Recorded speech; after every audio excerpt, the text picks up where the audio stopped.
우리의 코로나19 상황도 짚어볼까요? 김유진 아나운서. 네, 오늘부터 현행 사회적 거리두기 단계가 다음 달 5일까지 2주간 연장이 되게 됐습니다. 그런데 단계는 같아도 달라지는 점들이 좀 있는데요. 먼저 수도권과 부산, 대전, 제주 등 4단계 적용 지역에 대해서는요. 식당과 카페 운영 시간이 1시간 단축되게 됩니다. 이에 따라서 밤 9시 이후로는 포장과 배달만 가능해지고 이 점은 편의점도 마찬가지라는 점입니다. 뿐만이 아니라 3단계 적용 지역의 경우에는요. 식당과 카페 운영 시간이 10시까지로 정해져 있다는 점 알아두셔야겠습니다. 일단 저 상황이 다시 이 밖에서 음식을 드시는 분들은 상당히 예전보다는 이제 제한이 되는 거예요. 그렇다면 자영업자분들과 소상공인분들의 또 그 고통은 또 말할 수 없이 늘어나고요. 그런데 백신을 맞으면 글쎄요, 이 부분은 어떻게 되는 건가요? 지금 그 전까지는 오후 6시가 되면 2명만 남게 되고 나머지는 그 가게에서 나가든가 해야 되는데 오늘부터는 4명까지 준다 이런 얘기가 있어요. 장윤민 변호사님. 네, 맞습니다. 오늘부터는 6시가 넘더라도 4명까지 식사가 가능한데 이 부분은 식당과 카페에 제한되는 것이고요. 또 이 4명이 그냥 아무나 4명이 아닙니다. 어허. 2명은 최소한 접종을 한 접종 완료자여야 되는 겁니다. 아, 구체적으로 1차 맞은 사람도 되는 거예요? 그렇지 않습니다. 1차만 백신 완료를 했다면 그 부분은 접종 완료자로 평가되지 않고요. 그래요? 그러면요? 2차까지 다 맞아야만 여기에 4명까지 모임이 허용되는데 그럼 2차 어제 맞은 사람은 오늘 모여도 되는 거예요? 그 부분은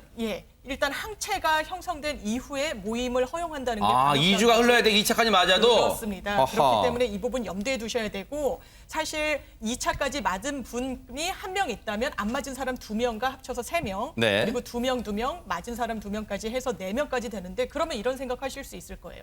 그러면 백신을 맞아서 2주까지 지난 2차 접종 완료자 같은 경우에 무한정으로 만날 수 있는 거 아니야? 그렇지 않습니다.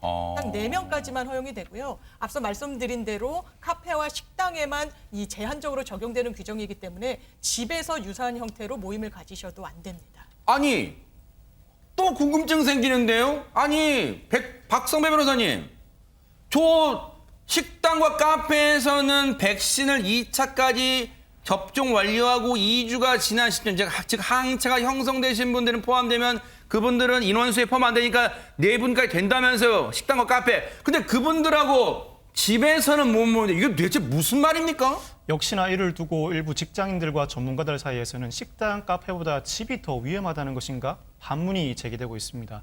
한 직장인은 최대한 외식을 자제하고 있는데 저녁 가족 모임을 하려면 외식을 할 수밖에 없는 아이러니한 상황이다라고 지적을 하고 있습니다. 이 정기석 교수도 인센티브를 주려면 가족끼리 모임에 먼저 줘야 도리가 아닌가, 무슨 효과가 있겠으며 원칙도 없는 결정이라고 비판하고 있습니다.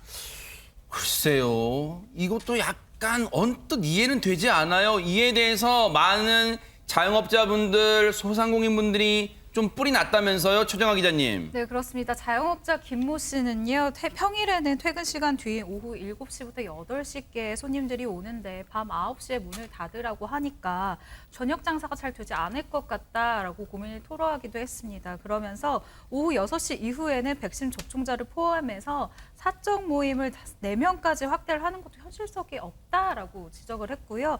또 다른 자영업자도 이제 이야기를 했는데 이 조모 씨라는 분은 우리 식당은 1차로 식사를 한 손님들이 2차로 모임을 하는 장소인데 사적 모임을 백신 접종자까지 포함을 해서 4명까지로 늘리기는 했으나 이게 밤 9시로 또 시간을 축소를 해버리니까 영업이 더 힘들 것 같다라고 한 언론을 통해서 하소연을 하기도 했습니다. 방역 당국은 이에 대해서 어떤 입장일까요, 최진봉 교수님? 일단 방역 당국은 이렇게 얘기하고 있습니다. 식당, 카페에서 예외를 둔 이유는 평소 직장에서 이제 일하다가 저녁 식사까지 하고 들어가는 경우들이 많으니까 그렇게 허용한 것이고, 가정에 부모님들을 찾아가는 흐름까지 열어놨을 때는 이건 좀 더 확산이 될 위험성이 있다 이렇게 얘기하는 것인데, 이게 좀 이해는 안 돼요, 사실은. 그런 설명이, 왜냐하면 2차 접종까지 마치신 분들이 2분 계시고 2분이 더 온다고 하면 이게 식당이든 집이든 상황은 똑같은 거잖아요. 제가 그냥 개인적으로 생각해 보면 이걸 통제가 불가능해서 그럴 수는 있다고 봐요. 예를 들어 가정에서 4명이 모이는데 그걸 다 확인할 수 없으니 그런 부분에서 만약에 접종을 안 하신 분들이 2분이 가서 4분이서 모일 수 있는 상황, 이런 상황이 우려돼서 했다고 하면 이해가 되지만 그게 아니라 상황은 똑같은데 집이고 직장하고 다르다, 식당하고 집이 다르다고 얘기하는 것은 일반적으로는 상식적으로는 이해하기 어려운 부분이 있다고 보여집니다. 네. 관련해서 방역 당국도 물론 고충이 있을 거예요. 일일이 이 사례를 세분화하기 어려운 점도 있을 겁니다. 일단 얘기 들어보시고 이어가 보도록 하겠습니다. 식당 카페에서 이 예방접종자 2명이 추가되는 부분들을 허용한다 하더라도 집에서 이 부분들을 허용하게 되면 고령층 부모님들을 방문하는 그런 방문들이 되게 활성화됩니다. 방문을 하시면 아무래도 가족이라는 거주 단위상 장시간 같은 공간에 머무르시게 됩니다. 현재 이 환자 발생 상황과 예방접종률의 진행 상황을 볼 때 멀리 떨어져 있는 부모님들을 방문하는 것들을 활성화할 정도의 이런 상황은 아니라고 판단들을 했었고, 굳이 해석을 해본다면 식당 카페는 접종하신 분 2분과 미접종 2분 이렇게 4분이 가도 9시까지만 있을 수 있기 때문에 나오니까 장시간 머무르지 않는데 만약에 부모님을 찾아뵙거나 하는 이 일반 가정집의 경우 2분, 4분 가게 되면 부모님까지 6분이 있게 되고 특성상 온 가족이 상당히 오랜 시간 있을 수 있기 때문에 장시간 있을 수 있기 때문에 위험이 커진다. 일단 이런 얘기를 하고 있습니다. 글쎄요. 납득이 쉽게 될는지는 모르겠습니다. 시청자분들과 국민분들이요. 그런데 이런 가운데 자영업자분들이 이런 시위도 하고 있다고 합니다. 김유진 아나운서. 네, 영업시간 단축에 반발해서 지금 이 자영업자들이 국회로 모여들었는데요. 토요일이었던 그제 굉장히 비가 많이 쏟아졌는데 자영업자들이 비가 쏟아지는 국회 앞 거리에 모여서 검은 옷을 입고 검은 우산을 들고 시위에 나섰습니다. 그런데 아무래도 지금 방역 지침상 피켓을 들거나 뭔가 구호를 외치거나 이런 건 없었거든요. 이분들 그냥 일반 시민들 걸어가는 모습이 아니라고요? 그게 아니고 지금 시위를 벌이고 있는 그런 그래요? 모습입니다. 네. 그야말로 침묵 속에서 눈물의 걷기 행진을 했다라고 볼 수 있을 것 같은데 세상에. 또 행렬에 참여하지 못한 상인들은 가게 앞에 검은 우산을 펼쳐두는 방식으로 동참의 뜻을 전했다고 합니다. 정말 주말 사이 비 많이 왔잖아요. 그런데 저렇게 우산을 쓰고 검은색 우산입니다. 무슨 뜻이 담겨 있고 어떤 목소리를 전달하고자 하셨을까요? 그 얘기 들어보시고 이어가 보도록 하겠습니다. 더 이상 2년 참았으면 많이 참았거든요. 더 이상 이제 진짜 물러날 데가 없어서 나온 거거든요. 저도 저희는 일을 안 하면 그냥 영원이 아니라 마이너스거든요. 저는 이미 대출금으로 지금 임대료를 내고 있는 상황이고 작년에 정부가 지원해줬던 대출도 이미 모두 소진이 돼서 원리금 상환이 시작됐어요. 그럼 이제 남은 건 카드론이나 고금리의 사채를 이용해야 되는 건데 마냥 기다리라고 하기엔 저희가 기다릴 수가 없는 상황이 되었다는 말씀을 드리고 싶습니다. 박성배 변호사님, 참을 만큼 참았다는 말이 일단 귀에 먼저 들어옵니다. 이 자영업자들은 코로나19 상황이 오래 지속되면서 무조건 참기는 한계 상황이 도래했다고 호소하고 있습니다. 이들은 정부가 방역 정책을 결정하는 과정에서 자영업자들과 소통을 하지 않고 있다고 지적하면서 시간과 인원을 무조건 제한하는 방식보다는 탄력적인 운영이 필요하다고 강조하고 있습니다. 또한 백신 인센티브도 적용되고 있는데 그보다는 영업시간을 더 늘려달라면서 당분간 단체 행동을 이어나갈 방침이라고 합니다. 진짜 안타까워요. 그런가 하면 진짜 한쪽에서는요, 분통 터지게 이렇게 나 몰라라는 사람도 있습니다. 김유진 아나운서. 네, 서울 강남 등지의 불법 유흥업소 53곳이 경찰의 사전 단속 예고에도 불구하고 배짱 영업을 하다가 단속이 됐다고 하는데요. 그 모습 영상으로 준비했습니다. 함께 보시죠. 서울 강남의 한 유흥업소입니다. 건물 출입문이 굳게 닫혀 있는 모습인데요. 결국 경찰은 이 문을 강제로 개방하고 안으로 들어갈 수밖에 없었습니다. 그렇게 들어가서 안에 감춰진 또 하나의 문을 이번에도 강제로 열고 들어가는 문이 이중이에요. 네, 그런 모습을 볼 수가 있는데 그 안에 들어가니까 불이 환하게 켜진 유흥업소가 비로소 모습을 저긴 드러내고 딴 세상이네요, 있습니다. 진짜. 그렇습니다. 그렇게 객실문을 열어보니까 그 안에는 남녀 서너 명이 둘러앉아서 얼씨구. 술판을 벌이고 있는 모습인데요. 이들 유흥주점은 경찰이 단속 일정을 사전에 예고했음에도 불구하고 이렇게 버젓이 영업을 강행하다가 적발이 된 겁니다. 진짜 기가 찬 게요, 최진봉 교수님. 네. 경찰이 무슨 제보나 첩보를 통해서 급습한 것도 아니고 자 저희가 단속합니다. 조심하세요 했는데도 저렇게 배짱 영업합니다 진짜. 그러니까요. 배짱 영업을 하는 거예요. 지금 서울경찰청이요. 지난 19일에서 20일 이틀간 유흥업소 집중 단속하겠다고 다 알렸어요. 그리고 투입된 인원만 약 4,300명 정도의 경찰이 투입이 됐는데 그런데도 불구하고 저렇게 배짱 영업을 하는 거예요. 뭐 본인들 입장에서야 걸리겠나 이런 생각을 할 수도 있고 저렇게 보시는 것처럼 문 다 잠그고 막 이중으로 문 잠그고 하잖아요. 그러네요. 몰래. 그러면 설마 안 걸릴 줄 알고 저렇게 하시는 것 같은데 유흥업소 53곳에서 총 업주하고 손님 359명이 적발이 됐어요. 이렇다고 하면 이거는 심각한 문제고요. 또 하나 더 심각한 문제는 뭔지 아세요? 지난 3월에 이미 걸려서 영업 정지된 상태에서 또 영업을 하는 거예요.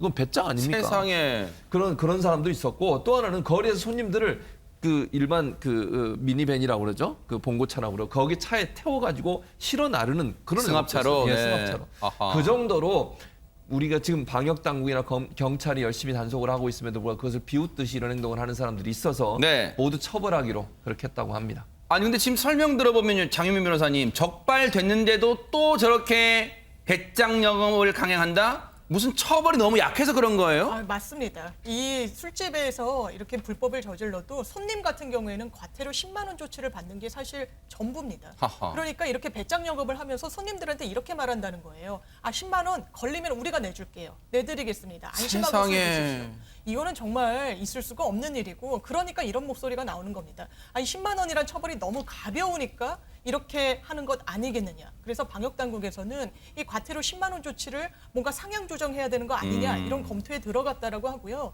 해외 사례만 보더라도 마스크만 쓰지 않아도 1억 원 정도의 어떤 그 징벌적인 어떤 과태료를 부과한 사례도 있다라고 하니까 참조해볼 만할 것 같습니다. 저렇게 길을 쓰고 숨어서 술 먹는 사람들이 도날기를 우습게 한다는 말까지 들으니까 정말 기가 차고 우라통이 침입니다. 그런데 우려했던 일이 딱 벌어져서 이래서 저희가 걱정하는 거예요. 박성배 변호사님. 지난 18일 서울 서초동에서 불법 영업을 하다 적발된 유흥업소가 있습니다. 그런데 이 유흥업소에 방문한 손님 한 명이 코로나19 확진 판정을 받았습니다. 허허. 당연히 당시 단속에 나섰던 경찰관 20여 명, 직원, 그리고 소방관 등이 잇따라 코로나19 진단검사를 받아야 했습니다. 혹시 최정아 기자님, 이 유흥업소 혹시 뉴스파이터가 전해드렸던 혹시 그 유흥업소인가요? 어떻습니까? 네, 그렇습니다. 확진자가 발생한 이 유흥업소 앞서 일반 음식점으로 신고를 한 채 몰래 술을 팔고 또 적객 행위를 하는 등 불법 영업을 하다가 지난 18일이죠. 경찰의 급습에 밤새 술을 마시던 손님과 종업원 또 업주 등 무려 34명이나 이 적발이 된 바가 있습니다. 네. 당시 이들은요, 벽돌로 만들어진 벽 뒤에 밀실에 숨어 있었고 또 일부 손님들은 건물 옥상 위에 숨어 있다가 경찰들의 도움을 받아서 겨우 보세요. 저렇게 내려오기도, 밀실했어요. 네, 벽돌 모양 되니까. 네. 네, 옥상에서 겨우 내려오기도 했었습니다. 그때 저 보세요. 무슨 동네 창피입니까? 저 옥상까지 저때도 아침이었어요. 최진봉 교수님. 그러니까요. 아침까지 술 마셨다는 얘기잖아요. 그렇죠. 밤새 술을 마신 거죠. 뭐 네. 하는 짓인지 모르겠어요. 국민들은 지금 모이고 싶어도 못 모이고 가족들도 못 보는 상황. 저 출근 시간대. 그러니까요. 그런 상황이 지금 다 참고 있는데 그 술을 마시겠다고 몰래 숨어가지고 뭐 하는 짓인지 모르겠고 옥상까지 올라가서 뭔 창피입니까 저게. 그러니까요. 그런데요. 저렇게 도망다니는 게 문제가 아니고 저래서 결국 코로나 확진이 됐잖아요. 하하. 이러면요. 다른 사람도 다 또 검사 받아야 돼요. 그래요. 비용. 네. 그럼요. 출동한 경찰관, 소방관 다. 그리고 지금 왜 그러면 정부에 저런 거 하지 말라는 겁니까? 저렇게 확진된 사람 한 사람 있으면 그날 함께 술 먹었던 사람들, 함께 있었던 정호원들 다 검사 받아야 되잖아요. 앞서 영국 사례 보여드렸잖아요. 그렇죠. 네. 저렇게 마스크 쓰고 술 먹겠습니까? 저 몰래 그 골방에 들어가 술 먹을 때 마스크 쓰고 뭐 웃고 방역 떠들고 그럴 텐데요. 당연하죠. 소리 지르고 노래 부르고. 네. 다 확진됐을 거예요. 그런 상황까지 가도록 만든 것이 문제라고 보입니다. 그러니까요. 이런 가운데 가수 겸 방송인 은지원 씨 얘기가 들려옵니다. 김유진 아나운서. 그렇습니다. 은지원 씨가 지난 15일 제주도의 한 야외 카페에서 6명이 모여서 모임을 했다. 이거 방역수칙 위반에 해당한다라는 제보가 있었습니다. 허허. 이때 제주도가 거리두기 3단계에 해당이 돼서 4명까지만 한 자리에 모일 수가 있었거든요. 이 제보가 사실이라고 한다면 명백한 방역수칙 위반에 해당이 되게 됩니다. 네. 이 제보자에 따르면 이 일행이 모두 한 차를 타고 왔고 당시에 이 일행 옆에 매니저로 추정되는 남성이 주변을 좀 감시를 하고 있었다. 누가 보는지 안 보는지 이제 이렇게 이렇게 얘기를 했는데 주변에서 좀 알아보는 것 같으니까 이 일행은 황급히 자리를 떠났다 이렇게 얘기를 하고 있습니다. 이 얘기에 대해서 최정화 기자님, 은지원 씨는 가타부타 얘기를 하고 있습니까? 어떻습니까? 일단 은지원 씨는 은지원 씨 소속사를 대신해서 이야기를 했는데요. 일단 소속사의 변을 전해드리겠습니다. 네. 은지원 씨의 소속사 YG 엔터테인먼트는요. 은지원 씨가 최근에 제주도를 다녀온 것으로 확인이 됐다. 현재 물어봤나 보네요. 네, 그렇죠. 그리고 코로나19 확산 방지를 위한 방역 당국의 노고와 많은 분들의 희생이 이어지고 있는 가운데 이러한 일로 심려를 끼쳐드린 점은 진심으로 사과의 말씀을 드린다라고 머리를 숙였고요. 그러면서 은지원 씨는 현재 자신의 부주의에 대해서 깊이 반성을 하고 있고 당사 역시 소속 아티스트의 방역 수칙 위반에 이 사실을 인식하고 또 성찰하겠다라고 이야기를 했는데요. 말을 하기에는 이미 너무 늦은 상황이 돼버린 것 같습니다. 이러면 뭐합니까? 앞서 말씀드렸잖아요. 과태료가 10만 원밖에 안 돼요. 글쎄요. 이 금액 알기를 우습게 하는 사람들이 너무너무 많은 것 같아가지고 정말 걱정이 큽니다. 반성하기 바랍니다.